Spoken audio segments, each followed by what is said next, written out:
हिवाळीची गोड आठवण म्हणजे गरमागरम गाजर हलवा. हा गाजर हलवा आपण बनवणार आहोत. त्यासाठी साहित्य बघूया.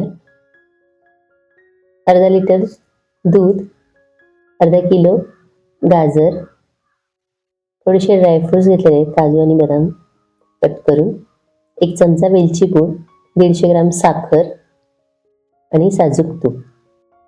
सगळ्यात आधी गाजर स्वच्छ धुवून दोन्ही साईडने कट करून घेऊया.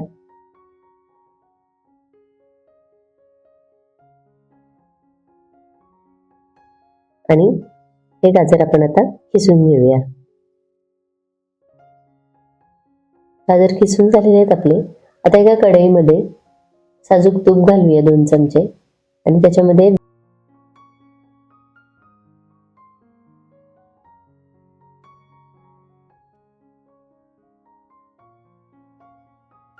फ्राय झालेले ड्रायफ्रुट्स काढून घेऊया आणि त्याच तुपामध्ये किसून घेतलेलं गाजर घालूया.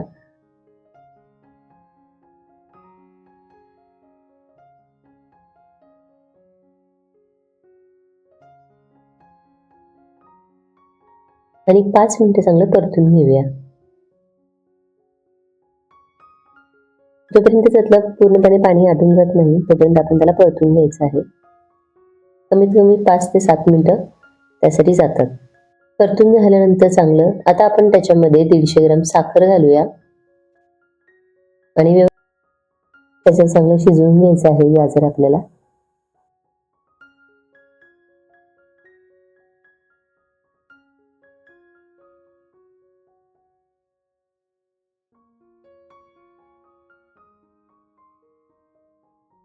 जवळजवळ 10 मिनिटं झालेली आहेत आणि त्यातलं पूर्णपणे पाणी आटलेलं आहे. आता या स्टेजला आपण आता ह्याच्यामध्ये दूध घालूया. दूध घातल्यानंतर व्यवस्थित मिक्स करून घ्यायचं आणि पूर्ण आपल्याला हलवा बनवायला कमीत कमी 1 तास जातो. ह्या प्रोसिजरला वेळ लागतो पण हलवा खूप छान बनतो.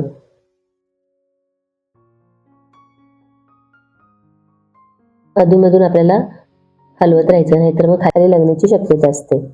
बघा, जवळजवळ अर्धा तास झालेला आहे आणि पूर्णपणे दूध आटलेलं आहे. आता आपण त्याच्यामध्ये ड्रायफ्रुट्स घालूया आणि वेलची पूड पण घालूया आणि व्यवस्थित मिक्स करून घेऊया. हलव्याला चांगलं आता तूप सुटायला लागलेलं आहे. या स्टेजला आपला आता गॅस बंद करायचा आणि आपला हलवा मस्त असा तयार झालेला आहे. तुम्ही सुद्धा ही रेसिपी नक्की करून बघा. तुम्हाला माझी रेसिपी आवडली असेल तर माझ्या चॅनलला लाईक, शेअर, सबस्क्राईब करायला विसरू नका. थँक्यू.